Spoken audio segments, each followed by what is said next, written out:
I'm going to cover a lot of what Chuck just went over, but in a little bit more detail about how that looks on a day-to-day basis and for your child's experience. I am going to go ahead and share my screen.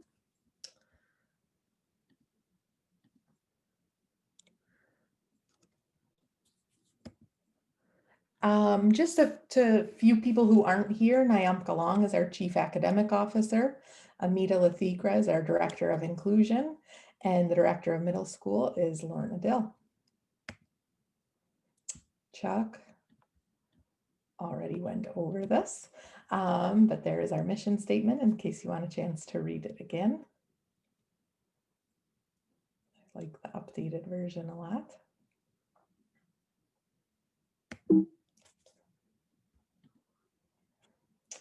And then getting into a little bit more information about the division of grades. Lower school goes preschool, which is 3-year-olds through 4th grade, and middle school goes 5th through 8th grade at CMI. And this year we've grown to 540 students. Our approach, like Chuck mentioned, sorry, I need to move this, is very student-centered, and that's one of the primary things that guides our every decision we make in terms of what our virtual programming looked like this year, in terms of implementing conscious discipline, like Chuck mentioned. We really are focused on the whole child and a balance of what is right to grow this child as a human and not just academically. Chuck already mentioned the IPC program. In preschool and pre-K, it's called International Early Years. Kindergarten through 4th grade uses the International Primary Curriculum, and then the middle years curriculum for middle school. You can see here with Miss Anton, who's on this call, there's a lot of fun involved in this curriculum. We'll be getting into that in just a minute. But one of the main things to emphasize again is that it really is holistic. It has personal goals, it has learning goals. Students know about the difference between knowledge and skills. That's something we're talking about what you know versus how you can apply it.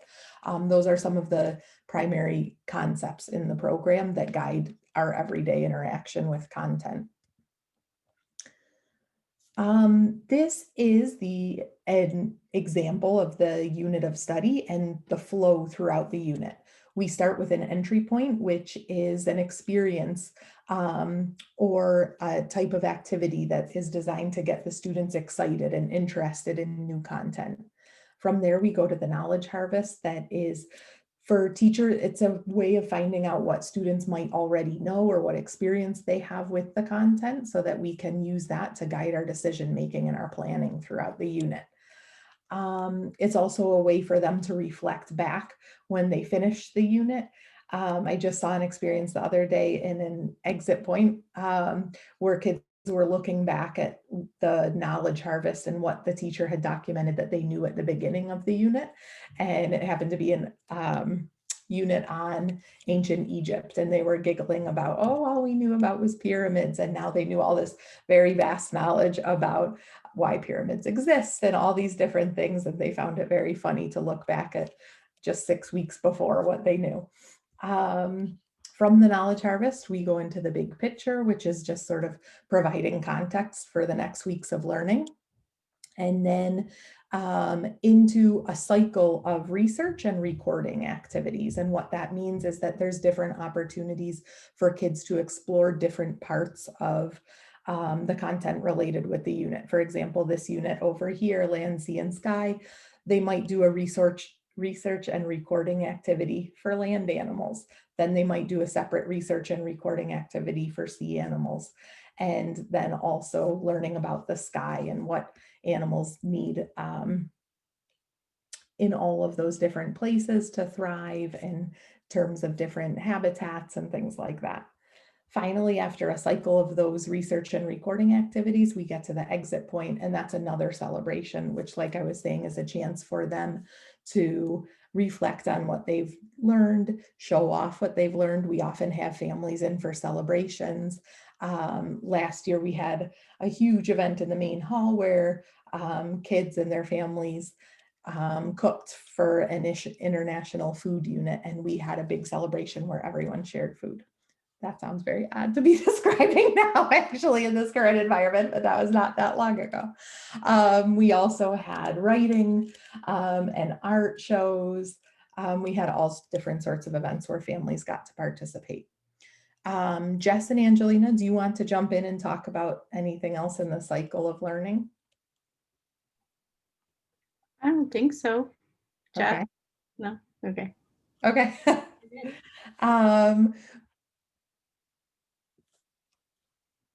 All right, so for language classes, in preschool through 4th grade, so throughout all the lower school, students take both Spanish and Mandarin. When they get to middle school, we ask them to choose a language so that they can really go more in depth. One of the things I like best about our language classes is that, as you can see here in this picture, there's really a lot of cultural experiences and information shared as well. It's not just language. It's really an immersion in the culture as well. Our Spanish teacher is from Mexico. Our Mandarin teacher is Chinese. They are native speakers and also just really excited to share cultural information with the kids and experiences. Lots of food, lots of holiday celebrations. That was our last community meeting that we did virtually, was on different holiday celebrations. And so that really brings a lot of joy and engagement to the language classes. Inclusion. I mentioned we have a director of inclusion that is a unique position. Not all schools have that. We do. It's a really big focus at our school. And it guides a lot of our daily interaction in terms of team planning, in terms of working with families, collaborating, and just decision making in terms of our scheduling, in terms of prioritizing in class services as opposed to pulling the students out. We really try to focus on creating the most inclusive environment possible and think very carefully about what it takes to do that. A lot of the instruction, like Chuck mentioned before, we have a huge focus on small group instruction.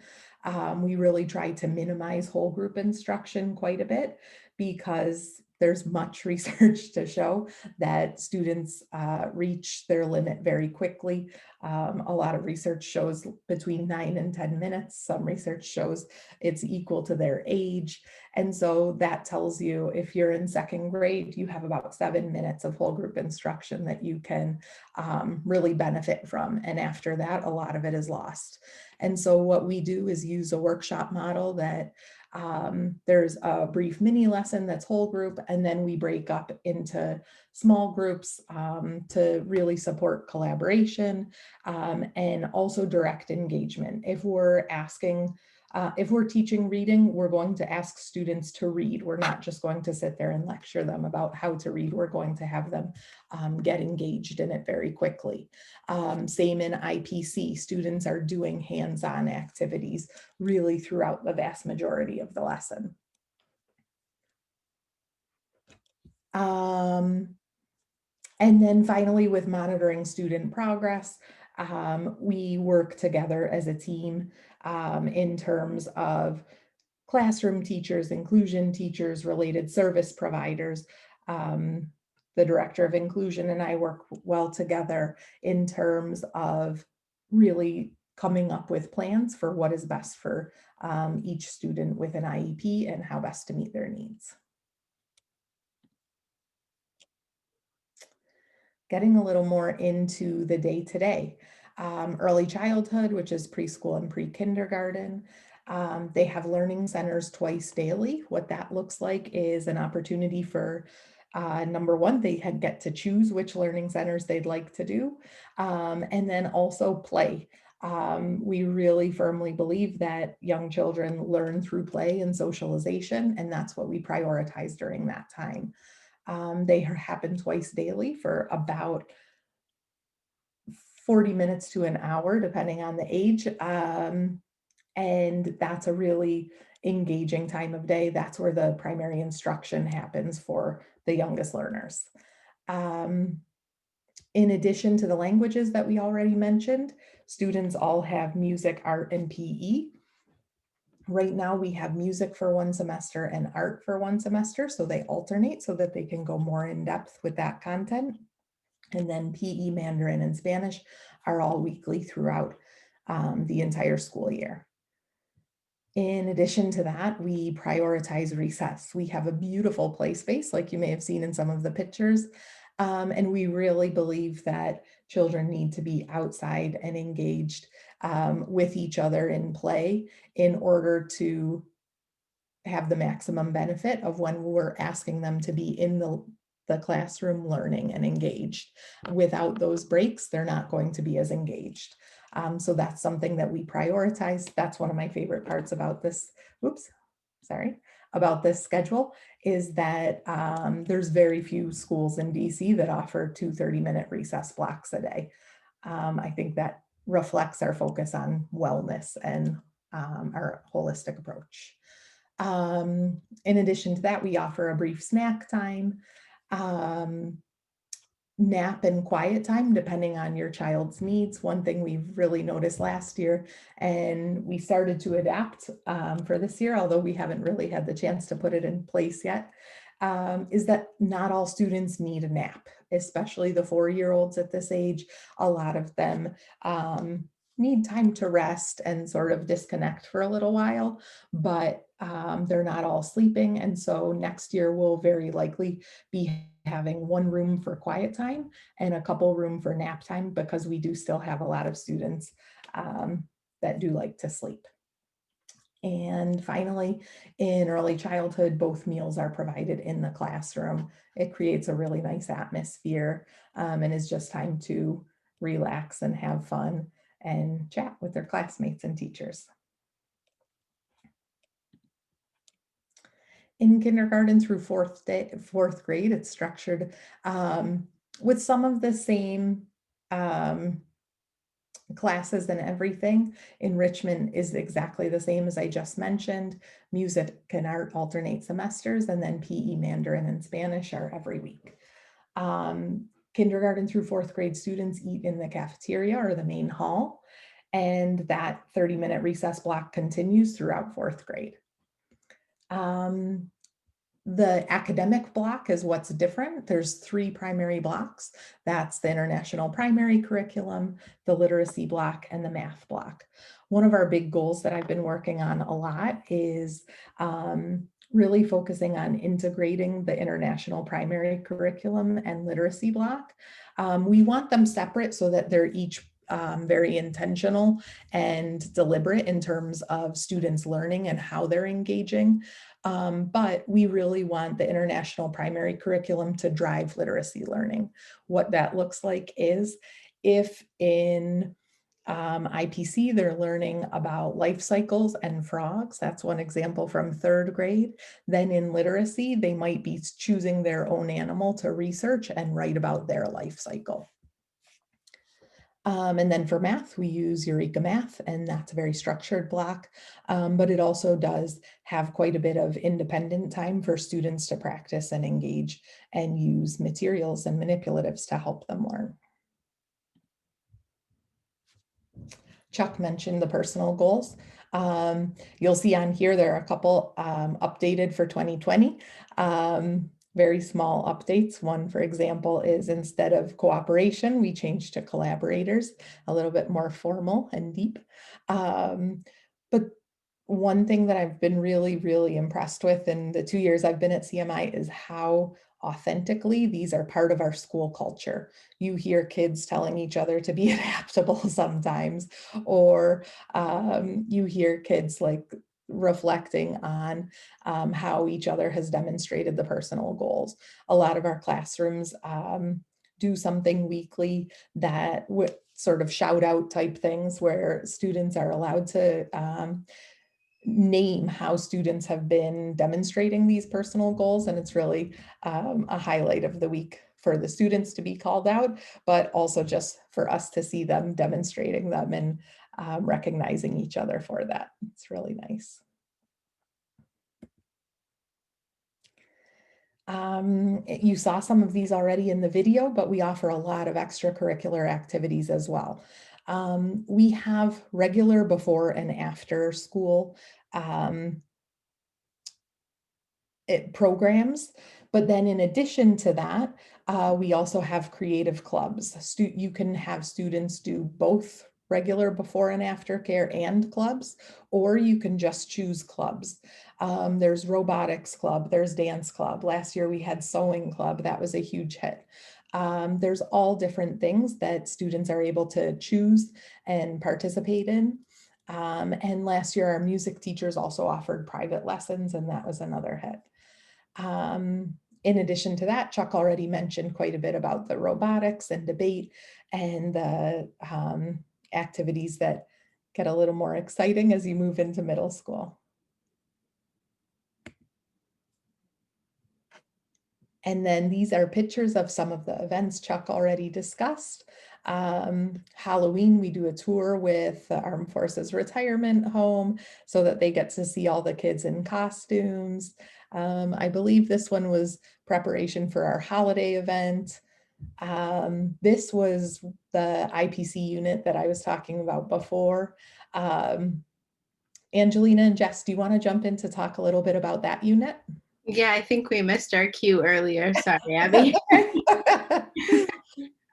So that picture, and just jump in whenever you want, but that picture is from our exit point for our A Day in the Life unit, which is all about community helpers and different jobs in, well, around the world.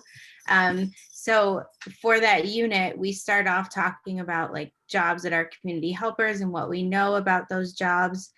And then our researching part of the unit is when we have families or family friends come in and share about their jobs. And we've had jobs like a personal chef come in, and we've had a lawyer come in, and oh my goodness, so many other ones. And some are more exciting, and we usually get some emails from parents like, oh, my job's not that exciting.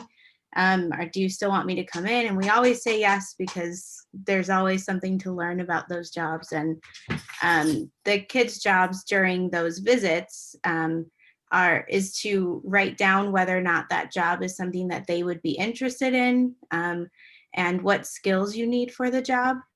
And let's see, after that, towards the end of the unit, when they prepare for their exit point, they have a whole book or folder full of the research that they've done with all the jobs that we've had come in and visit, and they get to choose what they want to be when they grow up.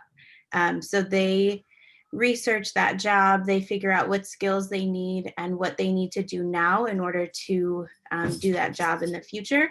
And then we host or I should say they do most of the planning for it. They host a job fair where the parents and staff and other school members come in, and they can ask the students about their jobs. And they've written the paper that you see her holding there, and they dress up as the job that they choose. And they are the experts. So the parents will go around and they'll ask what their job is and what skills they need to do their job. So it's a really fun unit sorry, that's my dog, from start to finish. And it's usually a big hit with the kids and the families too, because they love to come in and see what the kids have learned. And it's very individualized. So like I said, the kids get to choose the path that they want to take with the unit. So it's really fun. I'm just going to jump right on in and just say, like, it's not just for this unit, but for really all the units. They're so cross-curricular. We can incorporate a lot of different skills, like math. For example, one of our parents that were a chef, maybe they came in and they talked about, different tools, but we also talked about later that day in math, like how many cookies can you make, so kind of just crossing into math and literacy, like Miss Abby had said about reading books about, that unit. So it's really great in terms of, introducing different skills from other subjects and being able to practice those skills in a really fun and applicable way, as well as really bringing into this idea of global citizenship and making sure that students are able to discover more of themselves and who they are through these like IPC units that are really fun. Like a lot of kids didn't know that certain jobs existed, and they're so motivated now, and they want to do all these really cool things and are encouraged by their peers. And it's such a great learning environment these IPC units provide. Thanks. We also, one of the most amazing things about our school is our gorgeous campus. It allows for outdoor exploration. It allows for a lot of outdoor play, like I was talking about recess earlier. We have a garden and partner with a gardening organization in the city that helps us both learn and just play in the garden. The kids love to weed during recess and things like that.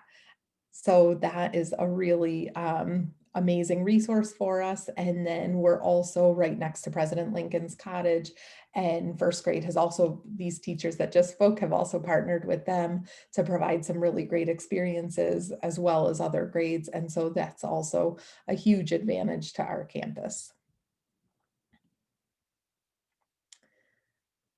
We really do focus on making the environment student friendly. One thing that I was hoping to focus on this year, but has not happened yet, is also making the environment really designed for students to access on their own in terms of materials and everything like that, and having it open and allowing students to navigate that freely and teaching them to navigate that freely, so that we're building their independence in that way as well.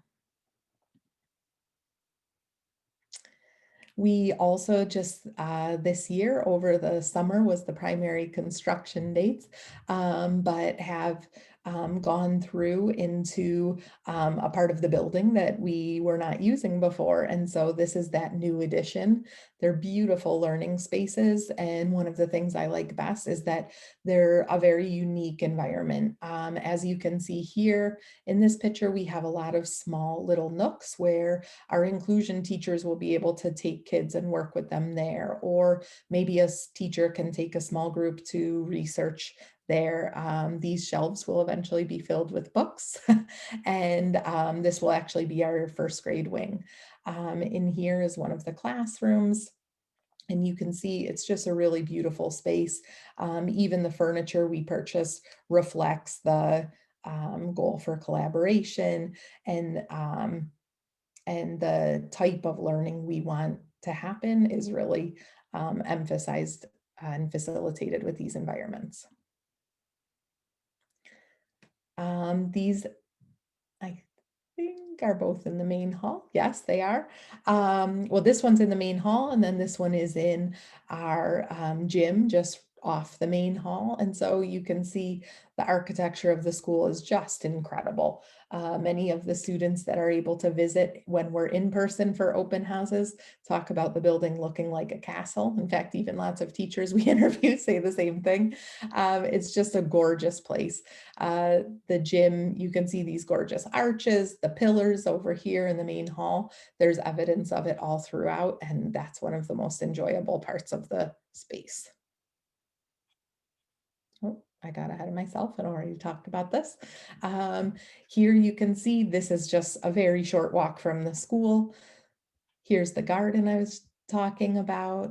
The organization we work with is Urban Adventure Squad, and you can see how they've helped the children to grow plants. And then the middle school recess area. It's very funny to look at lower school and middle school recess side by side and see the differences in how they interact. But it's also really nice. And then finally, just to give you a little overview of what remote learning has looked like so far this year. We fully in remote learning still. We don't have a specific date that we're projecting to go back right now. As it says here, any decision is going to be based on science and guided by both student needs and what is safe. We're really prioritizing that. One thing that we're really happy to say is that our remote learning program, it's certainly not an ideal way for kids to learn in general, but our program has gone really smoothly this year. Where I'll show you the schedules in just a minute.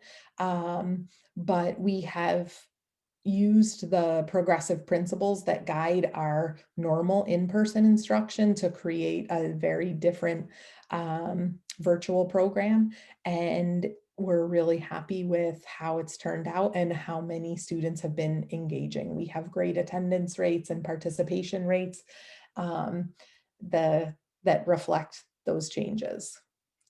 In addition to just the basic programming, this year we were able to offer iPads to all students in preschool through second grade, and then laptops to third grade and above.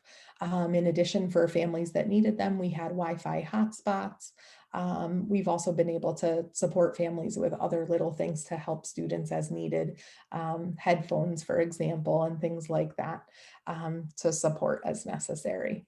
And then finally, the free meal delivery program has really been a major support. I have it. The last official number I heard was 50,000, but that was months ago, in terms of meals we've delivered. And so it's really been a huge initiative that Heather organized and has helped our families um, to do okay and be okay and well in this situation. This is a little bit of what I was talking about in terms of our guiding principles. We really focused on using research, number one, to guide the programming and structuring of our remote learning. One thing that, similar to what I was saying about mini lessons and the workshop model before, there was research to show that students are able to stay engaged in watching a video for approximately 9 minutes. And so we used that to guide our synchronous and asynchronous instruction. So we kept the focus on small groups. All our instruction in K through 4 is small group based. In addition to that, it's for short periods at a time. Instead of having kids logged in, I've heard of some districts and schools where kids are required to log in for hours at a time. We are having them log in, stay live for a little while, and then log off to complete some work related to that. During that time when they're asked to complete the work, they're not working by themselves. We have our teaching assistants providing office hours and also tutoring for students who need extra support.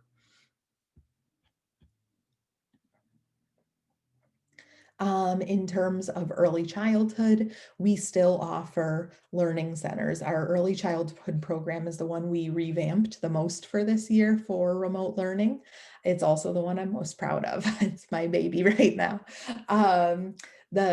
We have, instead of assigning specific class groups, we had all the teachers facilitate a different learning center. So the students are able to choose both how many learning centers they want to attend a day, but also the content of the learning centers. And that has been a huge hit because we've increased engagement by allowing choice. We also have a daily morning meeting across the entire school from preschool through 8th grade. From 9 to 9:30 every day, students are engaged in morning meeting at their grade level. We use the conscious discipline structure. Chuck was talking about that earlier, from the more like reactive side in terms of how we use it to guide our response to behavior. But it's also really a proactive program as well. And so it provides a structure for morning meeting where students really have a sense of community and are connecting with each other to start off the day in a really positive way. And then finally, the last thing we added for early childhood was social groups.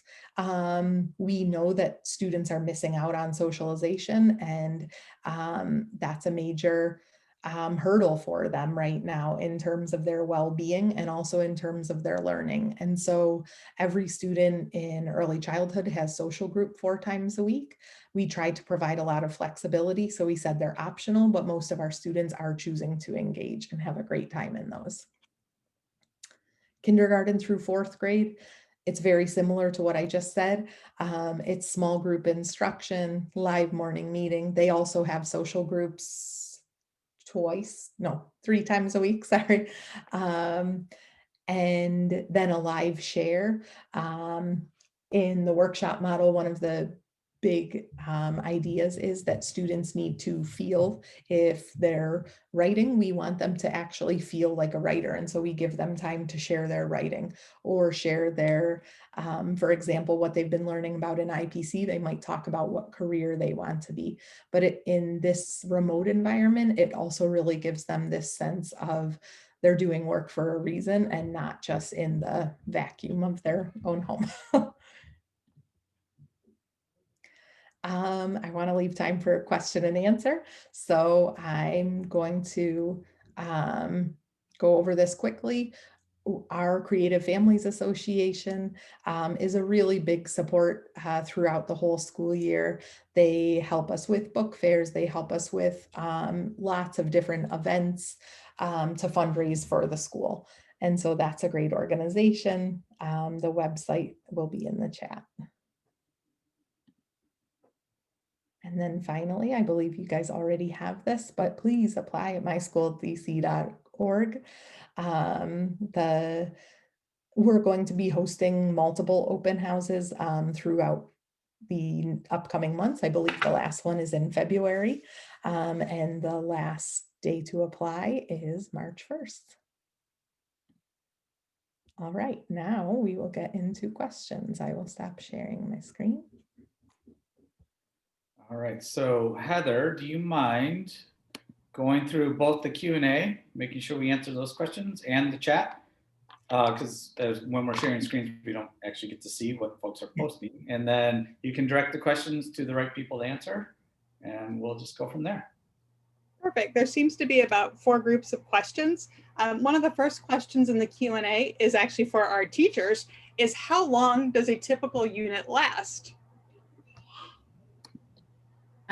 So for IPC, a typical unit will last between 4 and I think the longest one that we have is 7 weeks. But that's just based on the content that is needed to make sure that the kids have what they need to leave the unit with a new, what am I trying to say? Like a new idea of what the unit was about. So the curriculum itself provides how long it should be, and then we as teachers kind of decide if that's long enough, and sometimes we'll add another few days on, but no longer than 7 weeks and usually no shorter than 3. Thank you. The next questions are going to be about our language opportunities. There's a handful of questions. One of the questions that was asked is, how much language immersion is there in the pre-K through 4th grade? Is it like a 50-50 dual immersion program, or how long do they have it per week? Abby, I will let you take this one. Sure. So we are definitely not an immersion program. The idea of our language classes is more exposure, both cultural, as I was saying before, that's a big focus, and then also with the language. They definitely acquire the language, but it's not a huge focus compared to a dual language school or anything like that. They have each language once a week for 45 minutes each. Great. And next question about the language is, once they hit middle school, if they have 45 minutes a week in 4th grade and below, how much language do they have of either Spanish or Mandarin, depending on their choice, do they have per week? They have 45 minutes per day in middle school of the one language they choose. Perfect. We're going to focus a little bit more on some of the structure of our classroom. So the first question is, how big are the pre-K 3 classes? And then in general, how big are all the other classes as well? Sure. Pre-K3 classes are, I believe they were 16 students this past year. The biggest class in fourth grade, I think last year was 22. I'd say most are around 20 students, 20 to 21 students. And then the next question with those 20 to 21 students, how many adults or how many teachers do you have per students? Sure. We have one teacher and one teaching assistant. And then, like Chuck mentioned, a lot of times you'll go into a classroom and there's also an inclusion teacher there. Right now, we have one inclusion teacher per grade for only 3 classes to share. And so about a third of the time they're in each classroom, depending on the distribution of students and their needs. Great. The next set of questions is a little more technical or a little more, not really about the curriculum. So if I have a pre-K3 student and they're not potty trained, can they come to school? They sure can. That is no problem. Our teachers are phenomenal in dealing with that. There are bathrooms throughout the ECE classrooms, and so that's really not an issue. Great. The next question I think is more of the ops question. Somebody asked about how many pre-K3 spots we'd be offering in the lottery. Since we have 3 pre-K3 classrooms, we'll be offering somewhere between 50 and 56 spots that we will be filling for pre-K3 through the lottery. The next question actually asks about the campus, and Chuck, I will let you take this one. It says that some of the land is being developed on campus in the coming years. How will that impact Creative Minds School? Oh, that's a good question. Yeah, we have all heard a little bit about that. So I've met with Major General Rippey, who's in charge of the campus, and in fact, in charge of all the residential veteran campuses across the country. And he explained the development. So it is just the south part of the property. The property is really huge. I think it's over 200 plus acres. And it's about 60 acres have been deeded over to a developer who is going to take the 9-hole golf course and turn it into a professional level golf course, but restaurants, I believe some retail, mixed housing, both rental and purchase housing. But because it is south of all of the historic buildings where we are, it's not going to impact our access to the school at all, the parts of the property that we use. And we have such a strong partnership with the Old Soldiers Home that they tell us everything before they make their decisions and they ask for our input. They're really just like an ideal landlord, I think. And so we're really pleased to be here. So they have promised us it will not impact our operations at all. And to kind of add on to that, right now, the way that the campus is configured, the part that they're renovating is currently separated by a giant fence from the part that we are currently in. So when they say there's no impact, we don't anticipate any actual impact in terms of security, safety, or accessibility. So going back on the list, now that we have some new questions, the next question that we have is asking about the enrollment process before care and after care and our spots guaranteed for students. I can actually answer this. The enrollment process is if you want to do before care and after care, you need to sign up, but there's a spot for every student. When it comes to the creative clubs, depending on the club, there's limited availability. So hopefully that answers it. The next question too is— Can I add in one thing real quick that I forgot to say? One of the great things about our before and after program is that a lot of our school staff also works in there. It's a program that is it's run by our school and it's not with an outside organization. And so we have a lot of say in terms of how things are run, in terms of what we offer. And then most of all, I think the main beneficial thing is that a lot of the staff is still there. And so a lot of the kids are able to either, for example, some students who have a dedicated aide, their dedicated aide is able to continue with them in aftercare, but then a lot of them are just able to develop sort of a more fun, unique relationship with a teaching assistant, but because they're also in aftercare and get to do all these cool activities together. Great. Kind of related, somebody asked in the question and answers, what is the cost of before and after care? The cost varies depending on the year. I'm going to give you a relatively vague answer. If you qualify for free or reduced lunch, there is a discount. The before care is normally offered between 7:30 and 8:15 when school starts. And then the aftercare is from when school ends. So for lower school, that was 3:30 until 6 p.m. The cost actually it's actually set every year. And so we don't have an actual number at this time for this particular school year. Then there's a slew of questions here asking about the My School DC lottery process. And I don't want to dominate, but since I run the My School DC lottery on behalf of Creative Minds, I will try my best to answer your questions. One specifically was asking about kindergarten. Typically with kindergarten, we have about 61 to 63 spots that we fill. These spots that we fill are usually filled by students who are pre-K4 who actually can basically re-enroll through the lot, and then we offer spots through the lottery. Every year, how many spots are offered through the lottery depends on many, many factors. This current school year, of our roughly 60 kindergarten students, we filled 11 of the spots through the lottery. And that's going to be similar for all the grades, like second grade and sixth grade. They asked specifically, you would have to email. I mean, we kept track of the stats, but they're roughly for the grades. They varied anywhere from like eighth grade, where we only offered 3 spots through the lottery, up to pre-K3, where we offered every spot. So like 53 spots through the lottery. The next question that people asked about was preferences that the school offers. Creative Minds actually offers 3 preferences. The first preference is for students, siblings of current students. The next preference is for staff of current staff children. And then the third preference that we offer is if you have a sibling offered spot in My School DC, then we will also offer a spot to any siblings that are also on the waiting list. Last year, it really depends on the grade, how many go to the sibling preference, which is usually our highest. So for example, on the pre-K3, which we had the most spots, I think about 10 to 12 spots were actually filled by siblings, and the roughly other 40-ish, 45 spots were filled by non-siblings. In terms of staff preference, we actually, as an entire school across all grades, have less than 10 students who are children of staff. So we do that.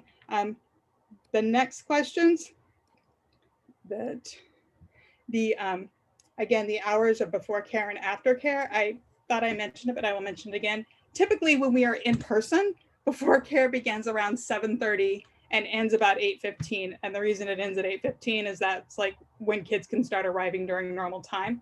And then for aftercare, it goes from when school gets out at 3:30 and ends at 6. So the next question, or the next comment, was a little bit more about what the ECD actually cost.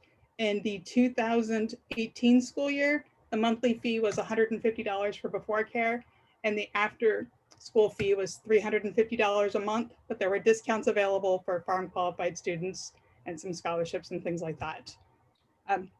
And just a note on before and after care, we have a full-time staff member whose sole job is to manage that. So they manage the enrollment process, they staff it, they supervise all the people. Her name is Shannon Smith, and Shannon is the one who goes out and finds these amazing people who create clubs. So there are also clubs. So aftercare is more sort of hanging out after school, right? You're with your friends, you go to the playground, you might work with your teacher on some homework, whatever things are set up. The clubs are a little more formal. So the sewing club that was mentioned by Abby was one of our favorites. And it was one of the most popular. I think they had like 20 or 30 kids in it. And they made dish towels and all sorts of things, pillows and all those kinds of things. Boys and girls were involved in it, but that had a separate cost from aftercare. So you didn't enroll in the regular aftercare, you enrolled in the club. We manage all that internally. So you can come and say, my child's interested in this club. We'll tell you what the cost is. We'll make sure you get all the information on it. Any club who we bring in to work with our students, they go through all the same background checks that everybody else goes through. They're known to be safe. We vet them up and down, left and right. It's just a chance to do something other than just hang out or do your homework. So that's a little bit more detail, I guess, on the aftercare and before care. Great. Well, at this point in time, there are no more questions in the chat or in the question and answers.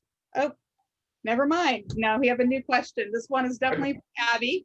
Yep. It asks, what kind of professional development do you offer for the staff? And if you want to kick it over to our teachers, you can do that as well. Yeah, so we offer a mix of in-house professional development and then also contracting with outside providers. I have done a lot of the professional development for lower school. I'm a former instructional coach, and so that was my full-time job before this. And so I do some of it. We also have 2 full-time instructional coaches that help with some of it. And then that's for our in-house. Right now, for remote learning, that's Wednesday afternoons. Students are on Seesaw, which is our platform, and are engaged in work on Seesaw while teachers are meeting together to collaborate, plan, and learn new content as well for them.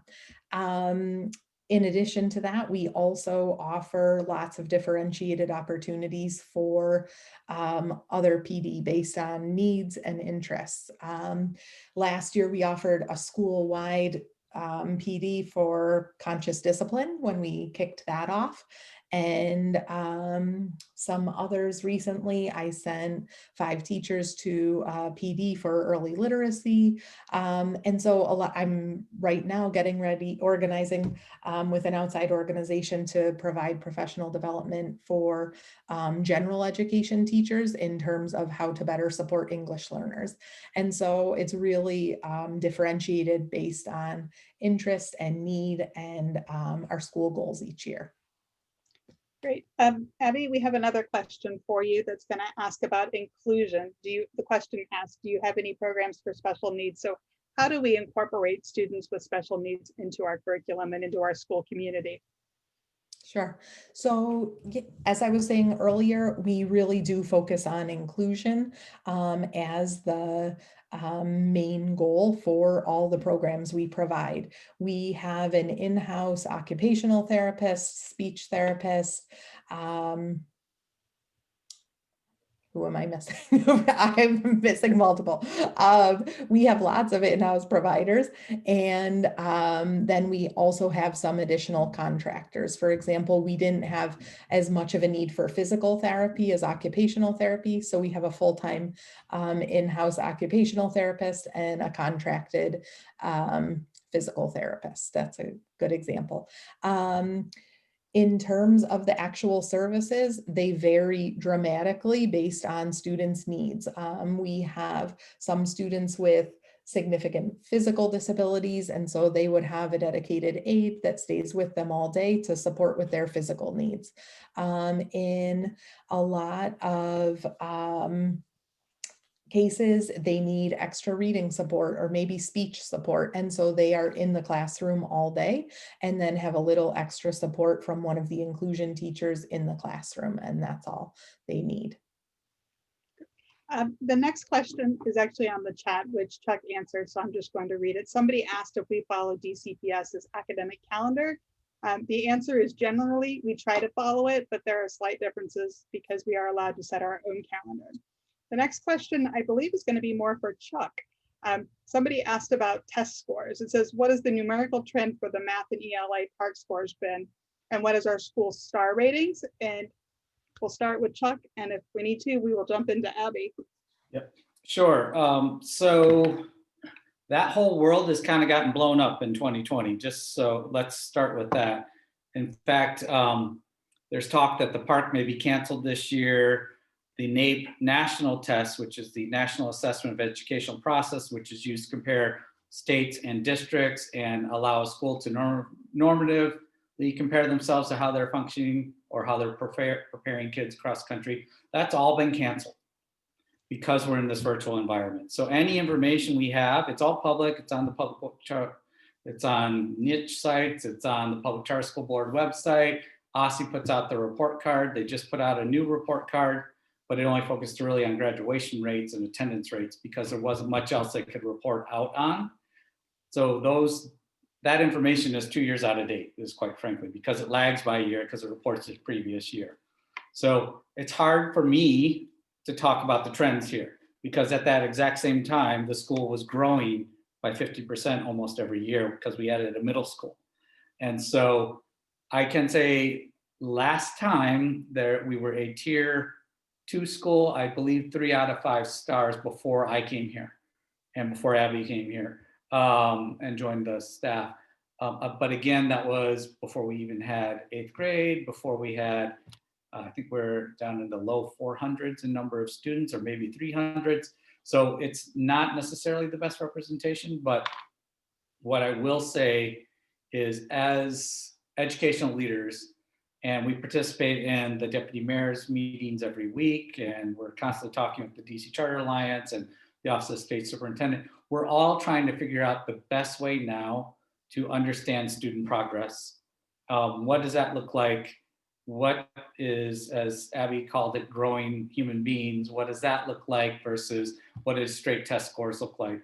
I said it in the beginning and I'll say it again. This is not a quiet hallway school. It's not a kill and drill school. We are not going to have 35 kids in straight rows in a classroom where a teacher's up front and making them memorize multiplication tables.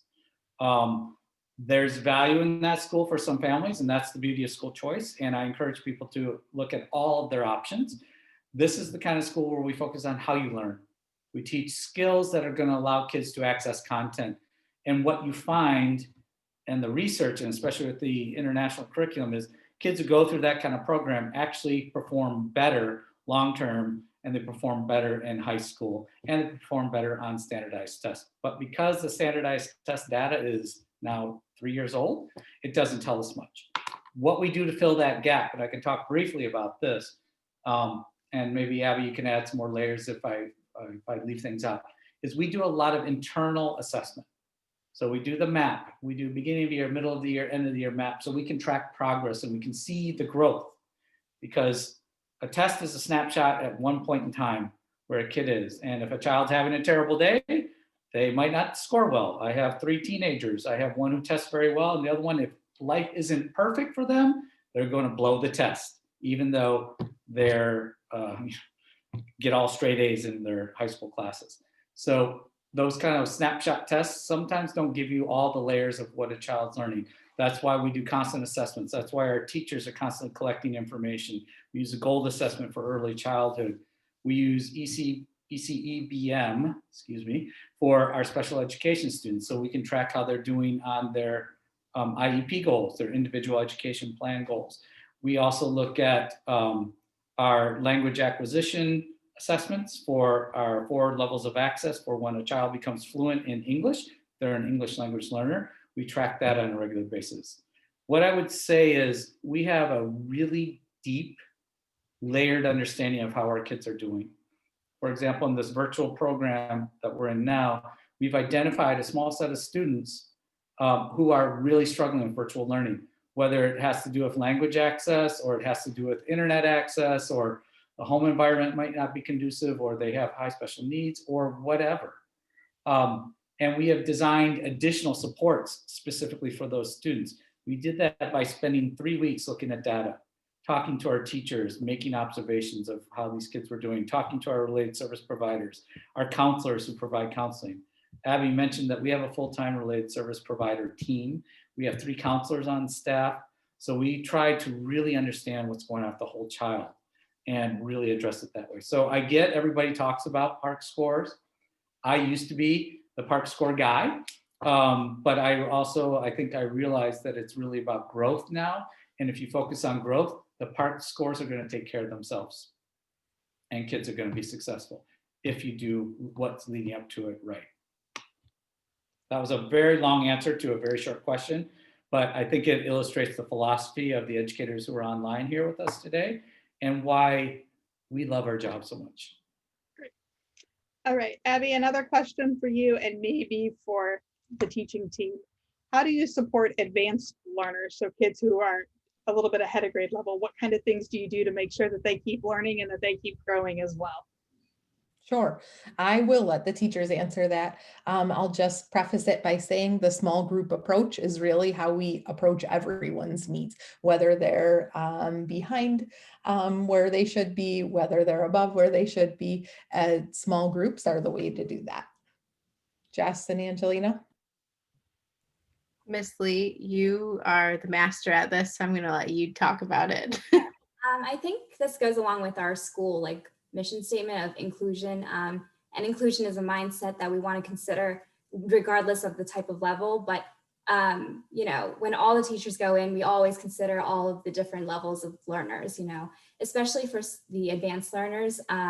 We want to help them also understand how to work with others who are of a different level. So we have those learners work with our maybe the ones who might have a little bit of a harder challenge with certain skills, and they might teach the skills to them. And it becomes this really great community of learning with one another, and also being able to help that individual who is of a higher level to be able to, I guess, to validate themselves in what they've learned. And also to help them understand that, like, you know, you can always use your knowledge to help others. And that's what we are really, as a team, as a school, really trying to evolve or develop within our students. So, you know, pairing kids up with different levels is one way. Another way is to help students be creative by pushing them in more applicative ways, like in math, maybe not just by, maybe we might apply money if we're doing addition in our unit, you know, so kind of going towards the applicative sides that they might be having to use in the real world. So yeah, that's pretty much for what we do for advanced learners as well as all learners.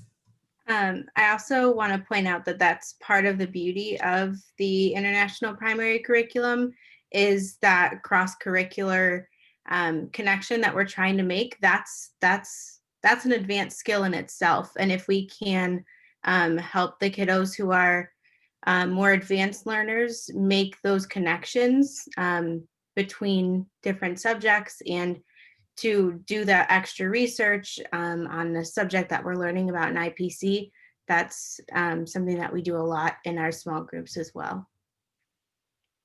Great. And maybe it looks like we're kind of narrowing down the questions, but the next question is where do our CMI graduates go to high school? Chuck, would you like to take this one? Sure, I'll start because this is our lower school group. So we've graduated 2 classes in our lifetime, and I had the distinct honor of presiding over a virtual graduation last year where 32 children graduated, and just it was beautiful. They have landed in private schools. They've landed in DC International is a school that accepts a lot of our students. Washington Leadership Academy has taken a bunch of our students, some Catholic schools. We get some, we'll move into sort of the Deal Wilson path that is DCPS, Duke Ellington. In fact, my daughter goes to Duke Ellington, and one of her best friends is a CMI graduate, which I think is really cool. And one of our coaches' daughter is also at Duke Ellington. One of our instructional coaches' daughter is also at Duke Ellington. So that artistic thread will continue for children. So we've been very fortunate. What we do to help with that transition is we have one of our counselors, Ms. Tara, who that's part of her job. Her job is to identify what kids' strengths and weaknesses and interests are, and then help pair them up with schools. We run a high school fair where schools come and ask us for our kids versus us trying to find schools for our kids. So that's a big change. And they'll come and they'll present. Thurgood Marshall just did a virtual presentation, our last high school fair, which is a new school to us. That's a great charter school in Anacostia that has a legal focus, and a very good friend of mine runs it, and they do phenomenal work there, and they try to create young lawyers and young judges and presidents and all that. So it's really diverse. It's as diverse as our students are. But what we do is we have a person who helps direct them, help them identify it. I think I mentioned in my opening that one of our 8th graders has really gotten excited about debate, and she's crushing it. So she only will go to a high school that has a good debate team. And so I've got Mr. Andy, who's our debate coach, and I've got Ms. Tara, and I've gotten involved, and we're trying to identify the best high schools that have the best debate teams in Washington, D.C. So that's kind of how we make sure our kids end up in good schools. All right, it looks like we are out of questions. So Abby, do you have any parting thoughts you'd like to share? I don't. Just please feel free to reach out to me. I love talking about all this stuff, and I'm happy to talk anytime. Chuck, do you have any final words?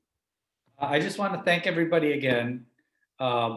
This has been strange. I appreciate it. It'd be so much more fun if we could walk around and look at classrooms and you could see the great hall and the light that floods into the space, and hear some of that joyful noise, because we also get our kids involved in some of that stuff too. So it's even richer for the families to see it.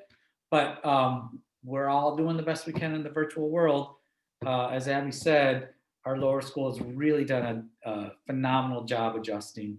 The same way we adjust to what students' needs are, the same way we focus on inclusion, making sure we appreciate the value that everybody brings to the table.